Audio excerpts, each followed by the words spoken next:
Naid Poureza, bem-vindo ao The Grey Zone. Muito obrigado, Pauper. Great to have you here. We met about É ótimo tê-lo aqui. Nós nos encontramos cerca de um mês antes da Guerra de 12 Dias, e agora já se passou bem mais de um mês desde o fim da guerra. Quero saber sua perspectiva sobre o que aconteceu durante aqueles 12 dias, mas muitos iranianos com quem conversei disseram que acharam a guerra curta demais e que acreditavam que seu país poderia ter causado mais danos a Israel e possivelmente vencido uma guerra de atrito. Desde a guerra, vimos relatos de que os Estados Unidos estavam ficando sem estoques de mísseis THAAD para defender Israel contra ataques de mísseis balísticos. Então, qual é a sua opinião sobre essa análise de que o Irã deveria, na verdade, ter continuado avançando, apesar dos danos que sofreu?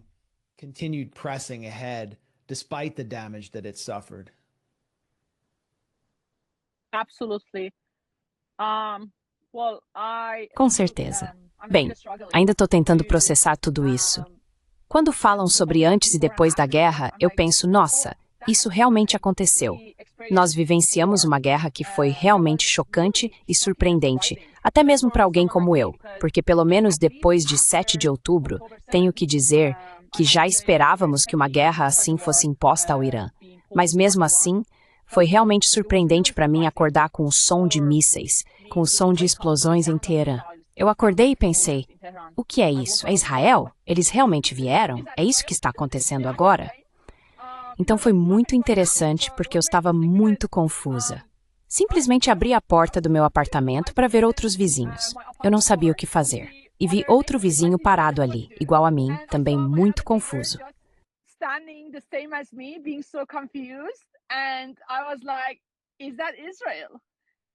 E eu fiquei tipo, isso é Israel? E ele disse, acho que sim. Então foi um grande choque para mim e para todo mundo, tenho que dizer. Mas também, ninguém, não só os apoiadores da resistência, não só aqueles que estavam profundamente tristes pela perda de um comandante como Hajizadeh, para todos foi muito surpreendente que o cessar-fogo tenha vindo após 12 dias. Por diferentes razões, vi tantas pessoas, eu não esperaria isso. Eu as colocaria no fim da lista se você me perguntasse se elas se importavam com qualquer coisa relacionada ao Irã, à soberania deste país, ao inimigo, à entidade sionista. Mas vi essas pessoas muito felizes com a resposta que estão recebendo. E isso foi realmente, realmente interessante.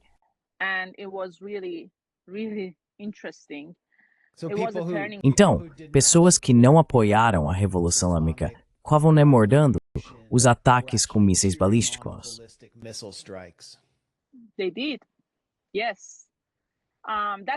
Eles fizeram isso, sim.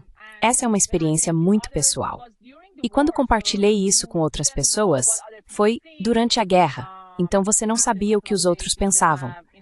Depois de alguns dias, não tínhamos acesso suficiente à internet. Então realmente não nos comunicávamos muito. As redes sociais não estavam muito ativas, então você não sabia se era apenas uma experiência pessoal ou se era algo compartilhado pela comunidade. Mas depois de alguns dias, todo mundo só falava sobre isso. As pessoas estavam demonstrando apoio à defesa, à resposta que o Irã estava dando. E sim, não era algo que as pessoas esperavam aceitar o cessar-fogo. E isso também é muito importante porque, novamente, não vinha apenas de pessoas pró-resistência.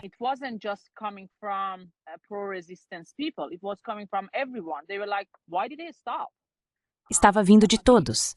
Eles diziam, por que eles pararam? Poderíamos ter continuado. De repente, a escala do nós se tornou tão grande, ficou muito maior. O nós que tínhamos, não sei, em Mulher, Vida, Liberdade, era muito menor. E depois do ataque de Israel, tornou-se um nós muito maior.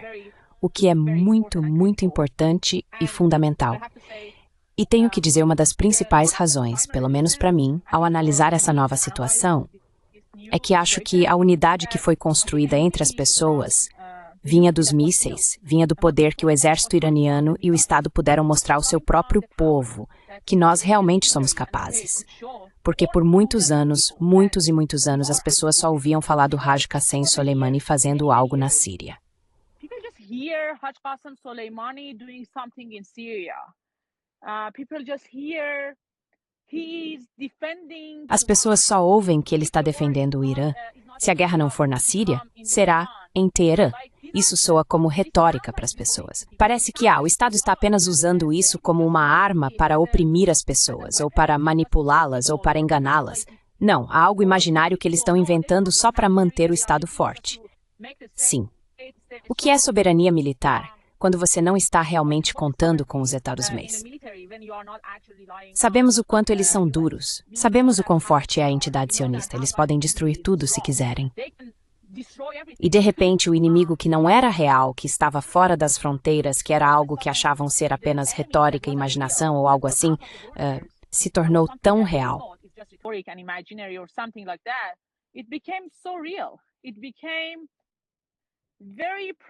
Isso se tornou muito presente na Praça Tajrish, em Teherã. As várias praças de Teherã, onde as pessoas iam fazer compras e se divertir, tornaram os campos de batalha. E eles pensaram, tudo bem, talvez estivéssemos cometendo um erro há anos. Talvez eles estivessem certos quando diziam que o que está acontecendo na Síria também é sobre defender as fronteiras do Irã.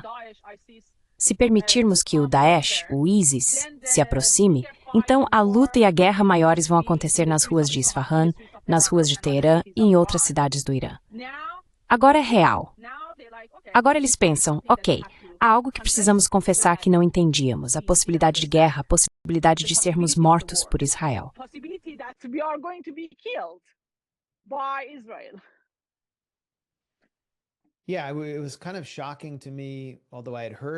Sim, foi meio chocante para mim, embora eu já tivesse ouvido falar dessas atitudes quando estive no Irã um mês antes da guerra.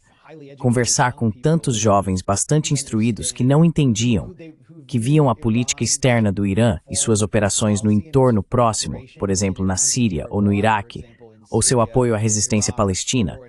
Da mesma forma que nós, nos Estados Unidos, vemos operações imperiais dos Estados Unidos nas Filipinas, por exemplo, ou no Japão, ou em Taiwan, ou na Ucrânia, como se for algum campo de batalha distante, e o Irã estivesse desperdiçando seus recursos. Iran was squandering its resources, and I imagine many of those people had a change of heart. E imagino que muitas dessas pessoas mudaram de opinião quando as mesmas forças que estavam avançando sobre as fronteiras do Irã realmente chegaram, como você disse, à Praça Tajrish, que é um grande ponto turístico nas áreas ricas do norte de Teherã. E você descreveu em alguns comentários virais no Twitter como a sociedade iraniana, de base, estava se unindo de uma forma que você nunca tinha visto antes. Você poderia descrever algumas dessas cenas? E você diria que isso foi quase como um novo momento revolucionário para o Irã?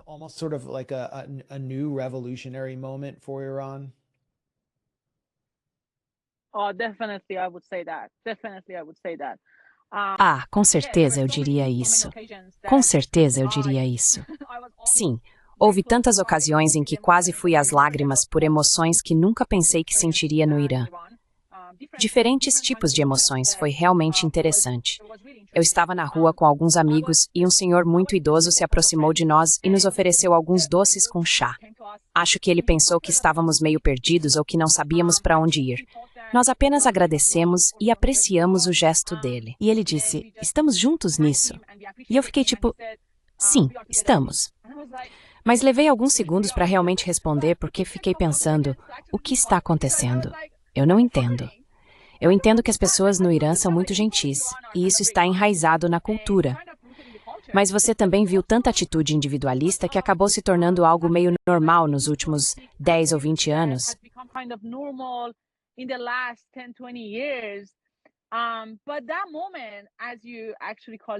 Mas aquele momento, como você mesmo colocou muito bem, foi trazer a sociedade para um momento de, ei, vamos pensar sobre nossos valores, nossa união, nossa unidade e a noção de nação que este país tem há milhares de anos.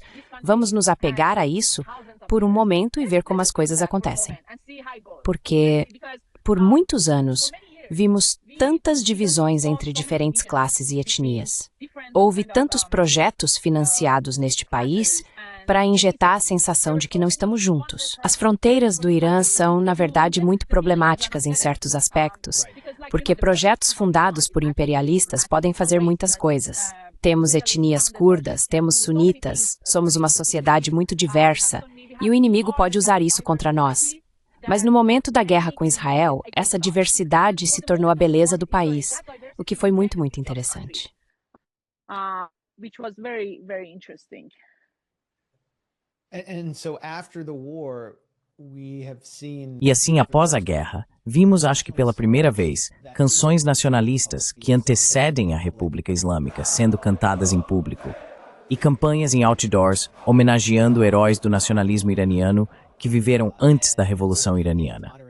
O que isso significa? O governo iraniano está apoiando uma mudança unificadora. Afasta a orientação clerical estrita para um nacionalismo mais forte e uma narrativa nacional mais inclusiva em resposta a esta guerra. Kind of a more inclusive national narrative in response to this war?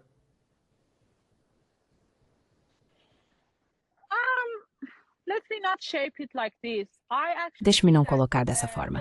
Na verdade, acho que havia um senso de nacionalismo progressista, um nacionalismo anti-imperialista, não do tipo racista, não do tipo que ignora ou reluta em abraçar a diversidade, mas do tipo que realmente tenta unificar todos contra o verdadeiro adversário, que é o imperialismo, que é o sionismo. E isso não se limita apenas às fronteiras do Irã. Vamos nos referir ao que Said Ali Khamenei sempre tentou articular para todos. Não é apenas que o Irã precisa ser forte e que um sem de nacionalismo precisa ser praticado cada vez mais. Trata-se também da unificação entre os muçulmanos. O maior inimigo para nós é a divisão entre xiitas e sunitas. Portanto, quem mais se opõe a essa postura sectária é a liderança do Irã.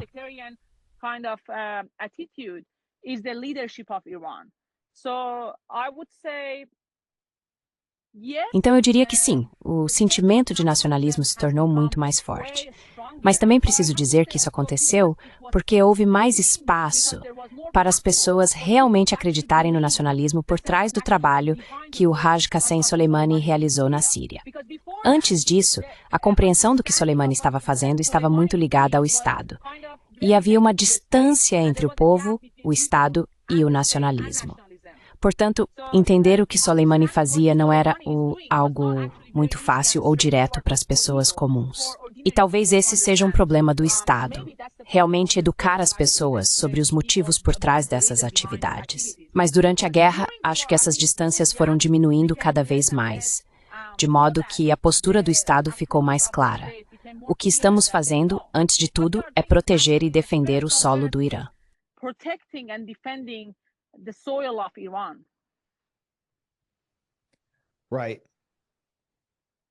And now we're entering. Certo. E agora estamos entrando, eu acho, num período perigoso. Netanyahu, enquanto aparentemente está focado em completar ou consolidar a limpeza étnica de Gaza, enfrenta muita pressão dentro de sua coalizão, vinda da direita. E geralmente, quando isso acontece, ele se volta para uma guerra regional para unir a sociedade judaico-israelense em torno de si. A base de Trump tem se estreitado desde que o escândalo Epstein ressurgiu. E, por enquanto, ele está enviando tropas para Washington, D.C., mas ele poderia, da mesma forma, se envolver em um tipo de cenário de desviar a atenção. E o eixo a Israel está abertamente preocupado que o Irã possa reparar suas defesas aéreas e o que perdeu durante a guerra, além de reabastecer seus estoques de mísseis balísticos nos próximos meses. Então você acha que uma nova rodada de combates está a caminho e que a Guerra de 12 Dias foi apenas uma espécie de rodada inicial?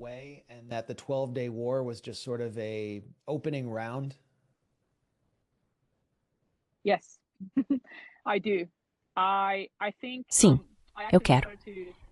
Na verdade, quero me referir a uma explicação muito interessante sobre a guerra, onde disseram que foram 12 dias de guerra, e não uma guerra de 12 dias. É uma guerra que vai continuar e que começou muito antes. E sim, outra rodada é muito possível. Como você mencionou, a invasão terrestre da cidade de Gaza, mas também Netanyahu falou sobre o plano da Grande Israel ou algo assim, o que foi muito interessante porque até a Arábia Saudita veio a público para denunciar, dizendo, ok, o que é isso? Então Netanyahu está fazendo até aqueles que preferiam ficar em silêncio, se posicionarem mais abertamente contra ele.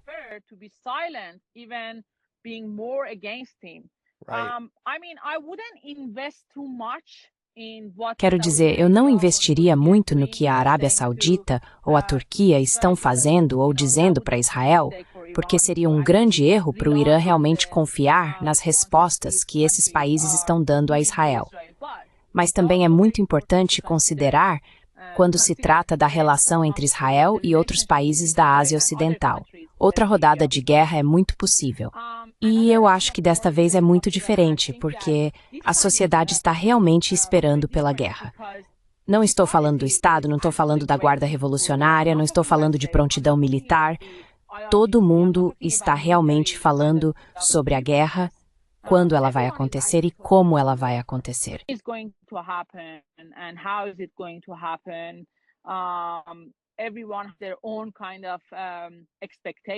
Cada um tem seu próprio tipo de expectativa. Claro, existe ansiedade na sociedade, mas não acho que isso seja algo negativo, porque fomos tranquilizados por tantos anos de que, como mencionei antes, a definição de guerra, na verdade, não era algo real para as pessoas. Ninguém definiu isso para as pessoas porque sempre esteve fora das fronteiras do Irã. Agora que é sentido e compreendido, tornou-se uma nova norma para as pessoas. E isso é bom, porque precisamos disso. Na verdade, já é tarde demais. Deveríamos ter entendido esse fenômeno muito antes da entidade sionista nos atacar. Mas ainda assim, acho que é algo que eu valorizo porque mostra a preparação da nação como um todo, que o inimigo está logo ali.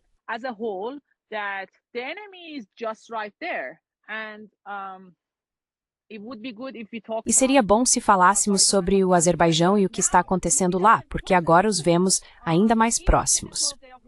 Se, no terceiro dia da guerra, tivemos relatos dizendo que a entidade sionista realmente usou o Azerbaijão para enviar drones ao Irã, agora está realmente muito mais próximo, e vemos maiores possibilidades de até mesmo usarem o território para atacar o Irã.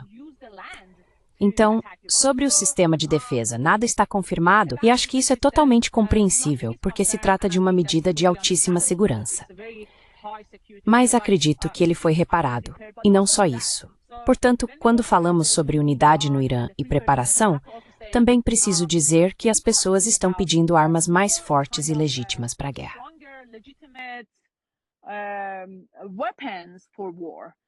Como armas nucleares.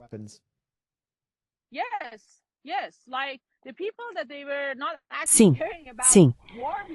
Tipo, as pessoas que antes não se importavam realmente com guerra, agora estão tipo, espera aí, por que a gente não tem uma bomba nuclear? Por quê?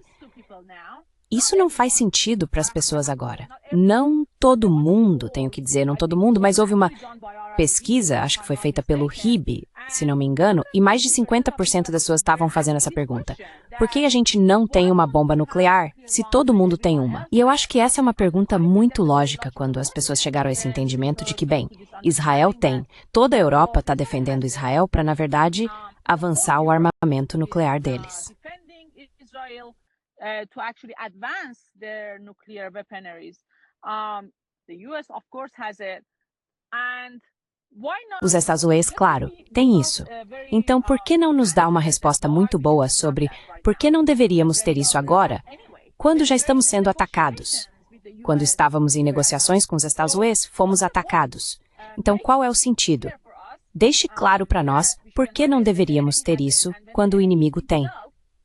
E quando o próprio inimigo diz claramente, usei os 60 dias de negociação como uma plataforma para enganar vocês, para preparar tudo para realmente atacá-los.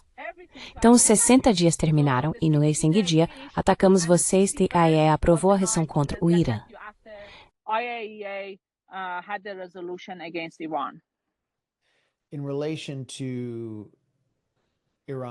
Em relação à vizinhança próxima do Irã, alguns novos desdobramentos preocupantes, especialmente no Líbano, onde o governo fantoche, liderado pelo primeiro-ministro Najib Mikati, está pressionando o Hezbollah a se desarmar. E ouvimos comentários da embaixadora dos Estados Unidos no Líbano. Pelo menos foram relatados em discussões privadas com facções libanesas aliadas aos SMOs, como as forças libanesas, de que ela queria inspirar ou provocar uma espécie de guerra civil, colocando essas forças umas contra as outras, incentivando-as a ir para as ruas e confrontar o Hezbollah. Agora o Hezbollah está sendo pressionado a se desarmar, o que é uma linha vermelha importante. Obviamente, eles não vão aceitar isso. Parece ser mais uma tentativa de provocar um conflito civil interno para enfraquecer a resistência e também enfraquecer o Estado libanês, visando empurrá-lo para a normalização com Israel. Então, qual é o papel que o Irã está desempenhando na defesa de seu aliado, especialmente após os reveses que sofreu em sua própria guerra com Israel?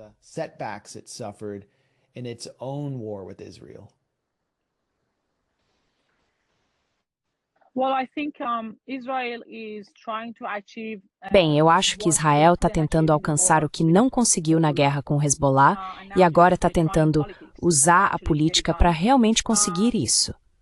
Definitivamente isso não vai acontecer, o desarmamento do Hezbollah. Eu nem acho que eles mesmos imaginam que amanhã o Sheikh Naim Qassem vai dizer: ah, claro, vamos entregar nossas armas para que no dia seguinte não exista mais Líbano. Eles mesmos falam sobre a grande Israel. E o que isso significa? Definitivamente inclui o Líbano. Sim. Então, tipo, se eu fosse libanês, ainda que eu não me importasse com, sei lá, resistência, ou Palestina, ou Gaza, ou a fome das crianças em Gaza, eu me preocuparia com o meu próprio país. Eu pensaria, tudo bem. Na verdade, faz muito sentido apoiarmos o Hezbollah, mesmo que eu seja cristão, sunita ou o que for. Por enquanto, precisamos estar juntos, porque senão amanhã seremos completamente devorados pela entidade sionista. Acho que você está certo. O conflito civil é o que eles estão buscando. Eles querem algo parecido com o que aconteceu na Síria. Eles estão procurando uma situação muito caótica no Líbano para que cada rua, digamos, no sul de Beirute, seja dividida entre xiitas e sunitas. Esse é o sonho deles. É isso que eles querem.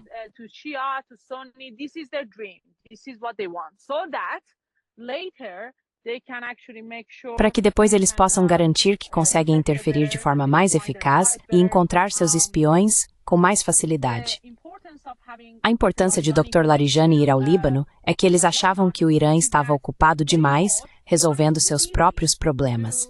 Então agora seria um bom momento para aproveitar essa oportunidade. Eles viam o Hezbollah como isolado. Achavam que esse era um bom momento porque agora o Hezbollah estava sozinho. Então poderiam fazer o que quisessem, o máximo que pudessem. Não estou dizendo que o Hezbollah não pode se defender sem o Irã.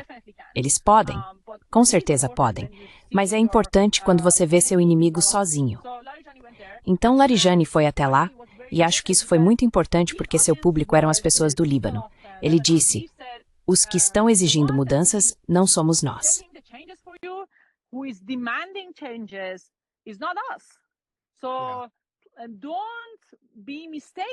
Então não se enganem e não confundam quem é inimigo e quem é amigo do Líbano.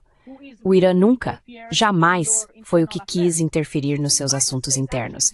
É os Estados Unidos que estão realmente exigindo mudanças, dando prazos, dizendo exatamente quando, como e onde as coisas devem ser mudadas. E isso não é o Irã. Então a propaganda contra o Irã é, na verdade, muito, muito pesada. Mas eu acho que é muito importante que o Irã fale diretamente com o povo libanês. E vimos um apoio magnífico à presença de Larijani lá. Vimos que ele se encontrou com o primeiro-ministro, o presidente, com todos, e foi muito engraçado porque quando perguntaram se ele iria se encontrar com o primeiro-ministro do Líbano, ele disse: não tenho tempo. E eu acho que isso foi muito bom. Não precisamos ver todo mundo.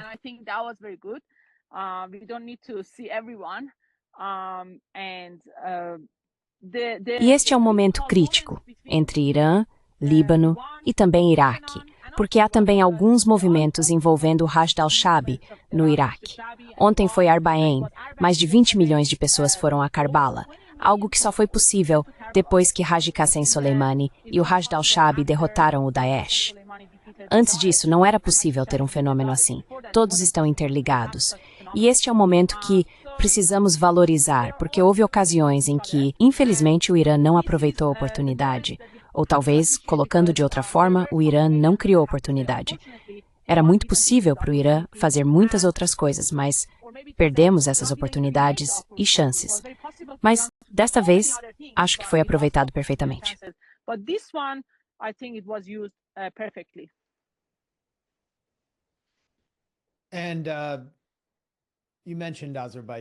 E você mencionou o Azerbaijão anteriormente.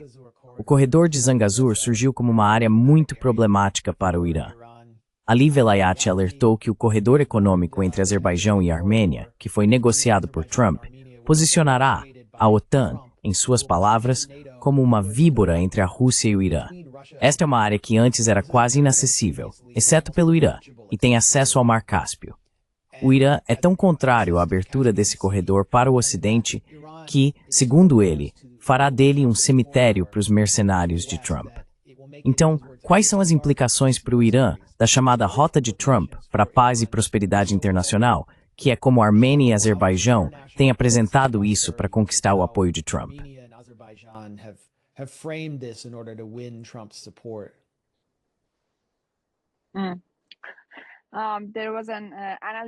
Havia um analista no Irã que disse: por favor, apenas deem o Prêmio Nobel da Paz para o Trump. Assim ele para de desejar outro suposto acordo pacífico entre países e a gente consegue realmente detê-lo. Só deem o Prêmio Nobel da Paz para ele, façam ele ficar quieto e deixem ele relaxar por um momento. Bem, eu acho que o acordo entre Armênia e o Azerbaijão é muito, muito importante. Agora que você mencionou a Rússia, acabei de ouvir há uma hora que a Ucrânia bombardeou um navio russo na Rússia e o navio estava transportando drones Shahed do Irã.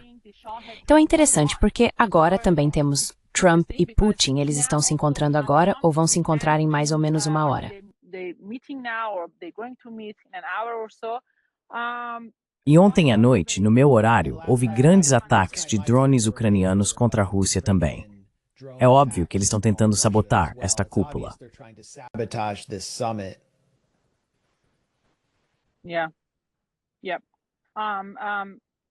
Sim, então também estamos pensando e um pouco preocupados sobre o que vai acontecer entre Trump e Putin em relação ao corredor do Azerbaijão e Armênia Zangezur.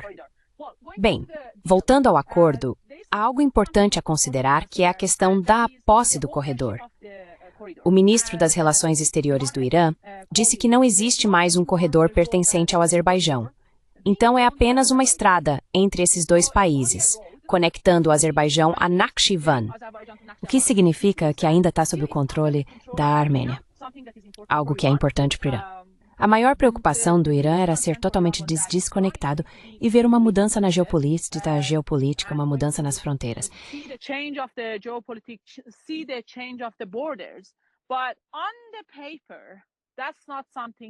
Mas na prática, isso não é algo que está escrito, que é importante considerar. Mas essa não é toda a história. Também sabemos o que os Estados-Unidos fazem quando se trata de seus interesses nacionais e globais. Eles podem muito facilmente negar o que está escrito ou rasgar o acordo, como já tivemos uma experiência nacional muito pessoal com isso. Então, por enquanto, temos o corredor, temos a estrada, eu não sei, de certa forma, é assim que eles brincam com as palavras. Mas o que é importante para o Irã é que agora, essa é uma estrada de Trump. Então isso é chamado de Rota Trump. Portanto, é pior se o Azerbaijão não tiver controle, alguém mais tem, que é o maior inimigo, ou seja, os Estados Unidos e também Israel. Então isso significa uma ameaça ainda maior para o Irã. Significa a OTAN fazendo fronteira com o Irã.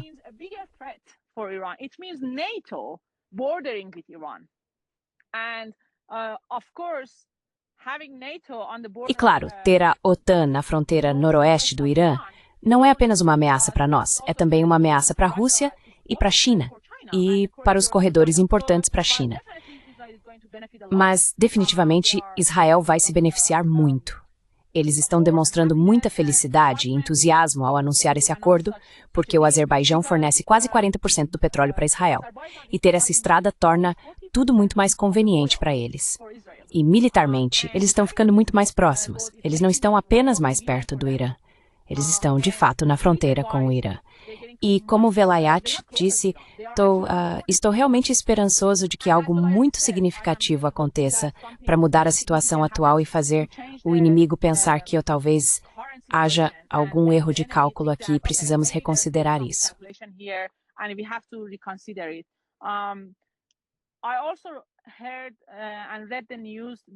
Também ouvi e li nas notícias esta manhã que o Irã tem dificultado o tráfego na estrada nos últimos dias. Eles não permitiram que os caminhões avançassem e também impuseram algumas limitações ao combustível que podem usar. Há uma certa tensão agora na fronteira, o que eu realmente vejo com bons olhos, porque não podemos simplesmente ficar parados, esperando Donald Trump vir e negar o que está escrito ali e fazer o que quiserem. Isso não é algo que o Irã vai tolerar. Pelo menos espero que o Irã não vá tolerar, porque foi isso que a liderança disse anos atrás, quando Ali Khamenei se encontrou com Pashinyan. Ele disse que o Irã não vai permitir a mudança das fronteiras, a mudança da geopolítica da região. The change of the geopolitics of the region. Right. And we know that Certo. E sabemos que Israel usou o Azerbaijão como rota de sobrevoo para explorar sua capacidade de ataque à distância e atingir alvos em várias cidades iranianas. Houve cilindros de gás lançados por F-35 israelenses bem sobre o Mar Cáspio. E houve a morte muito misteriosa, ou queda de helicóptero, não acidente, do ex-presidente iraniano Ebrahim Raisi, bem na fronteira com o Azerbaijão. Portanto, essa provavelmente seria a área mais quente nas fronteiras do Irã e a área mais problemática. Então vale a pena ficar de olho. Quero te perguntar também sobre o Paquistão.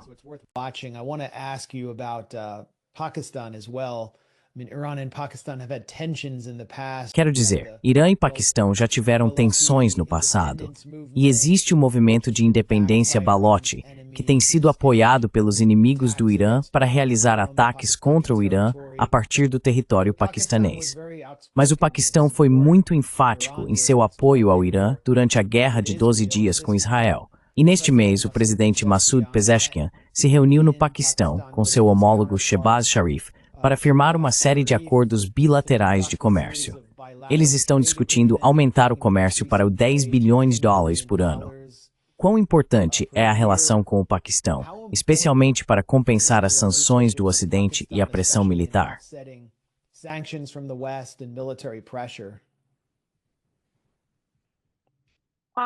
Very important, very significant. Muito importante, muito significativo. Bem, vejo a nova situação entre o Irã e o Paquistão após a guerra. Foi a guerra de 6 dias entre o Paquistão e a Índia? Ou 5 dias? Na verdade, não me lembro.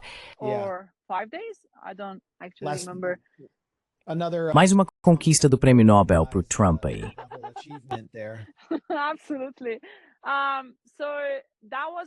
Com certeza. Isso foi muito importante porque muitos analistas viram aquela guerra e o vencedor da guerra como um conflito por procuração entre China e Estados Unidos. A China estava apoiando o Paquistão e a Índia era apoiada pelos Estados Unidos. E quem venceu a guerra, na verdade, foi a China, ou melhor, as armas da China. E agora temos a guerra de 12 dias entre Irã e Israel, e o Paquistão está se tornando muito vocal em seu apoio ao Irã. A relação entre Irã, China e Paquistão é de importância crítica. Você mencionou as tensões entre Irã e Paquistão, mas devo dizer que a relação profunda entre Irã e Paquistão é, na verdade, muito antiga e histórica. O povo paquistanês, a cultura que eles têm, a cultura persa, a literatura persa, a história persa, tudo isso está profundamente entrelaçado.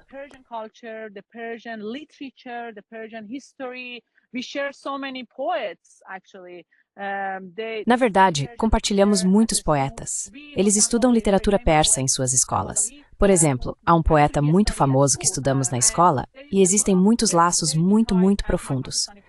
Como meu amigo paquistanês me disse no ano passado, na superfície parecemos mais indianos, mas na verdade o que comemos, o que lemos e o que praticamos é mais persa.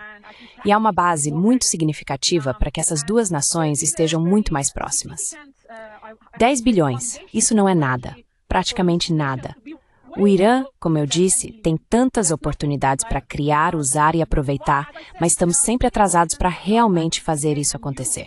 Sou muito grato que o presidente Pezeshkian foi até lá, e isso foi muito importante.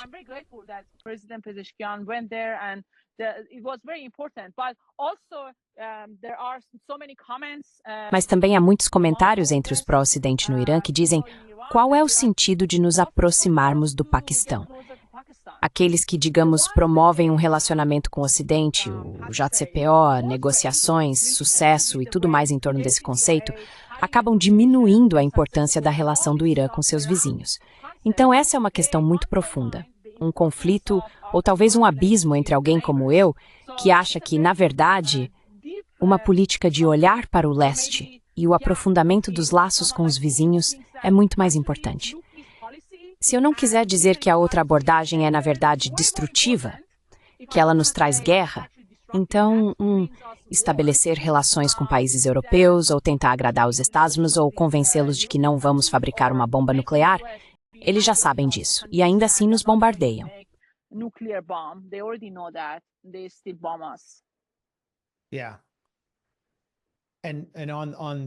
Sim, e nesse sentido, o Paquistão é um país com armas nucleares, enquanto o Irã está sendo impedido de ter qualquer direito nuclear, até mesmo energia nuclear civil, pelos militares dos Estados Unidos e de Israel.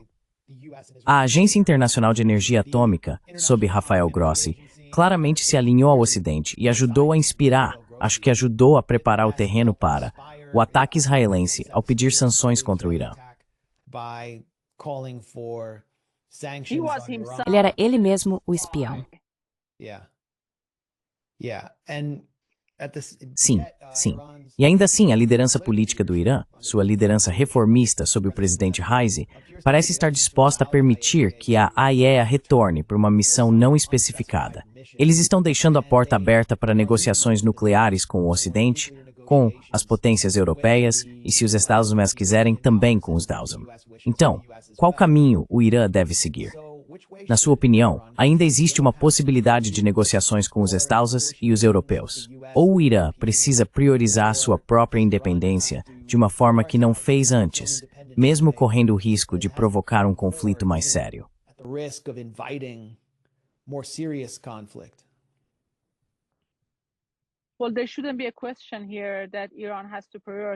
Bem, não deveria haver dúvida aqui de que o Irã precisa priorizar sua independência.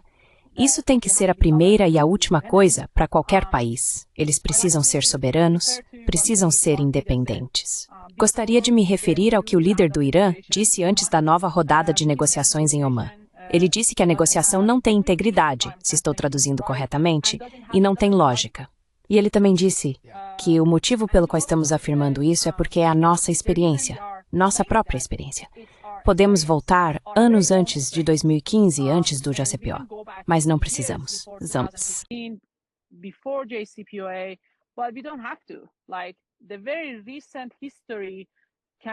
A história recente pode nos dizer tudo. Na Guerra de 12 Dias, eles mesmos disseram que estavam manipulando a mesa de negociações para ganhar tempo. Eu não concordo que fomos nós que conseguimos ganhar tempo para o Irã. Acho que é o contrário. Eles estavam ganhando tempo para si mesmos. Eles estavam tentando enganar o Estado, dizendo, não, isso é uma possibilidade, nós realmente vamos chegar a um acordo. E o resultado foi bem. Não quero apenas repetir o que outras pessoas dizem, mas na verdade faz muito sentido. No meio das negociações, eles nos bombardeiam. Isso é um fato.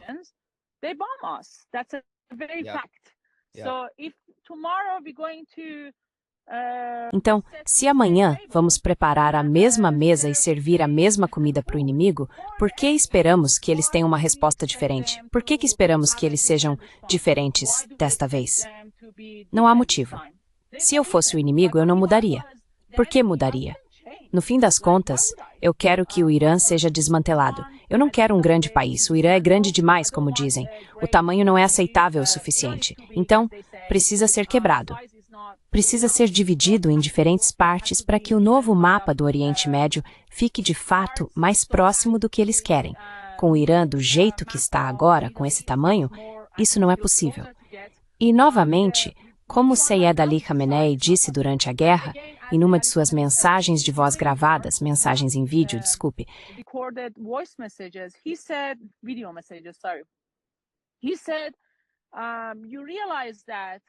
ele disse, você percebe que o alvo, o objetivo não era a energia nuclear ou o programa nuclear, era o Irã.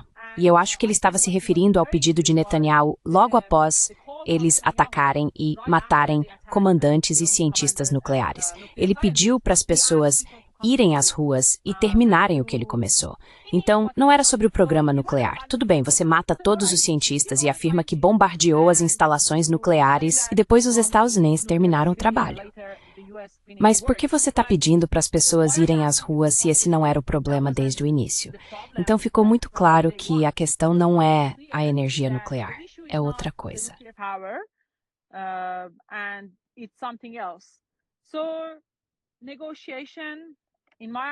Então, negociação, no meu entendimento, com base na experiência, na pesquisa, no que aconteceu após o JCPOA, durante o JCPOA, sem nem chegar ao ponto em que Trump decidiu sair do acordo, mesmo antes disso, não houve muitos benefícios para o Irã.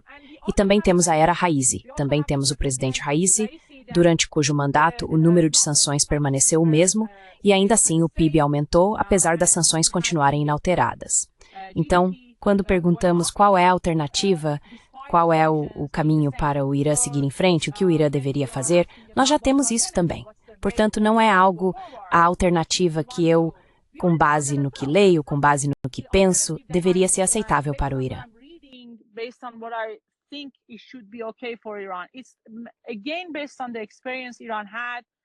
É novamente baseado na experiência que o Irã teve com diferentes pessoas, com países vizinhos, a política de olhar para o leste, tendo mais confiança no poder indígena que possuem, sendo mais criativos, eles deveriam ser. E também se juntando ao movimento anti-imperialista. Bem, não se juntando porque já estamos lá, mas confiando mais em nossos parceiros do que antes. Mas não fazemos mais isso. O que estamos fazendo, na verdade, é fechar todas as portas, nos limitando com nossas próprias mãos e confiando no inimigo para fazer o que dizem que vão fazer. Mas, além disso, eles nem disseram muita coisa desta vez. Então, nem mentiram muito para nós, para que pudéssemos dizer, os Estados Unidos disseram isso, mas fizeram aquilo. Não, eles estavam jogando com você de forma muito clara. Você não quis ver o que está acontecendo.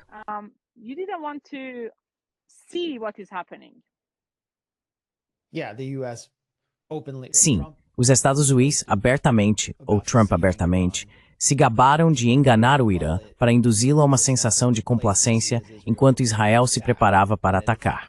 E o ataque aconteceu no dia do prazo final de Trump. Israel basicamente encurralou Trump, e ele não fez nada para conter Israel. Conversando com diplomatas iranianos que estavam próximos das negociações, acho que todos ficaram perplexos com o comportamento dos Estados Unidos um mês antes do ataque, o que sinalizava que o estava por vir. Então me surpreenderia se eles voltassem às negociações no mesmo nível.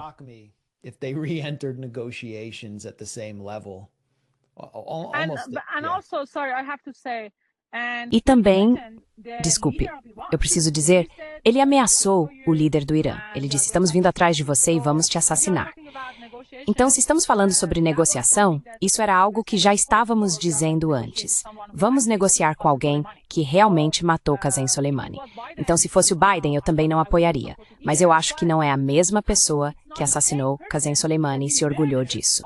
E alguns dias atrás, ele mencionou isso de novo. Então, há algo aqui que realmente machuca. E é muito doloroso ver aquele que salvou este país do inimigo. Ele morreu por esta nação. E todos são tão devotados a ele.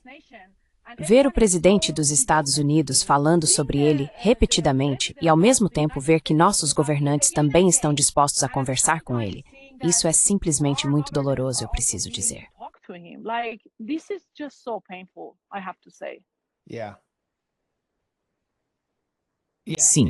Sim, olhando de fora, era difícil entender como alguém poderia confiar nesta administração em particular, dado o quanto o governo israelense, o aparato israelense tem controle sobre ela. Simplesmente não vejo um caminho adiante, o que indica que a guerra está em algum lugar no horizonte. E não há como resolver essa contradição, a não ser demonstrando dissuasão. Uma última pergunta ou questão que quero abordar com você, já que você esteve recentemente na China, é sobre o que você achou do que viu dentro da China em relação ao seu próprio desenvolvimento interno e à política. E como isso se relaciona com o Irã, já que China e Irã estão discutindo um grande corredor econômico por meio de uma ligação ferroviária e cooperação na nova Rota da Seda, além da possibilidade de cooperação militar. Especificamente, que o Irã poderia potencialmente adquirir caças multifunção chineses. Este mal é de have proven to be competitive with the F-35.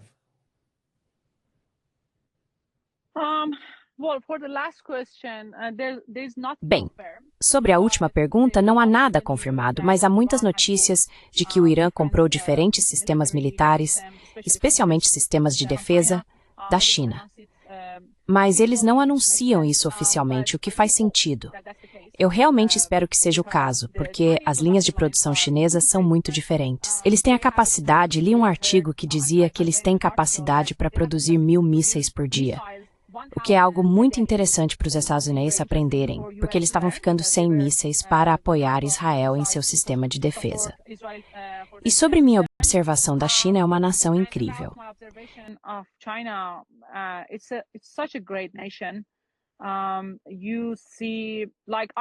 Estive lá no ano passado e ainda consigo perceber algumas diferenças. Do ano passado para cá está muito diferente. Não quero elogiar demais o país, mas na verdade preciso, porque especialmente para mim, como iraniano, tendo também vivido em outros países do Ocidente, nunca pensei que ao ir para outro país, sentiria que este é um grande país, com uma grande cultura. Há tantas coisas sobre ele que realmente me interessam, mas a China é esse caso. Porém, a Monfleca estão de construir o país em um modelo excelente para tantos outros países do sul global.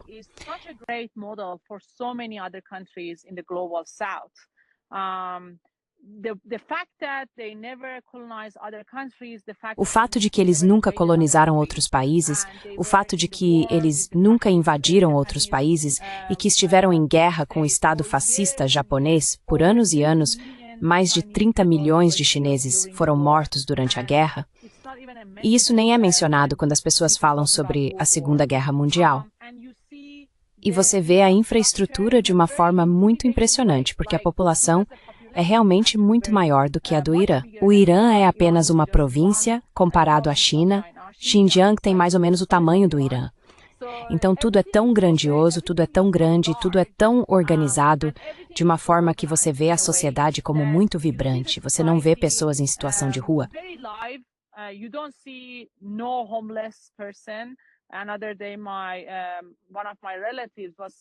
Outro dia, um dos meus parentes comentou que eu estava falando sobre o número de pessoas em situação de rua nos Estados Unidos. E ela disse, bem, eles têm 300 milhões de habitantes, então talvez 700 mil pessoas em situação de rua não seja tanto assim. Eu respondi, bem, na China não há nenhum, com 1,1 bilhão de pessoas. Então, a estrutura da sociedade, a forma como o Estado provê para as pessoas, é realmente muito, muito interessante. E em relação à relação entre Irã e China e a iniciativa do Cinturão e Rota, tenho que dizer que foram assinados 20 projetos estatais, projetos nacionais entre Irã e China durante a presidência de Ebrahim Raisi, incluindo grandes projetos como aeroportos e até mesmo baías e portos.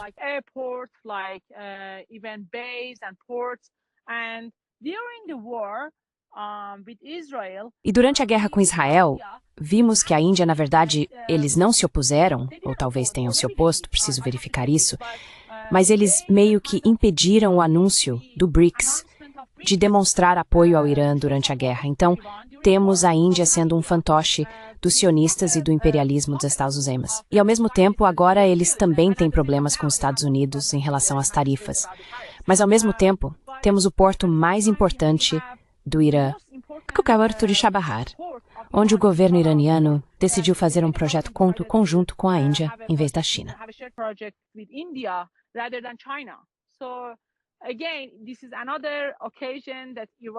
Novamente, essa é outra ocasião em que o Irã não aproveitou a oportunidade para realmente investir em infraestrutura dentro do próprio país, mas, ainda assim, há muita coisa acontecendo em termos da iniciativa do Cinturão e Rota, inclusive no âmbito militar. Também vejo a relação entre Irã e Paquistão como uma parte importante da BRI e também da Organização de Cooperação de Xangai, porque isso também é muito relevante. No dia seguinte ao término da guerra entre Irã e Israel, O ministro da Defesa do Irã estava na China, reunido com o ministro da Defesa da Rússia e o ministro da Defesa da China durante o encontro de Xangai. Então, preciso concluir dizendo que a China, pelo menos, é um centro e uma plataforma muito importante para o Irã enxergar as oportunidades e perceber como as políticas de olhar para o leste podem realmente ser concretizadas e aproveitadas em grandes projetos nacionais e internacionais como a BERI. In very national and international projects like BRI. Nahid Poreissa, muito obrigado por se juntar a nós no The Gray Zone e por seus insights fascinantes e análise valiosa. Foi um prazer. Muito obrigado por me receber.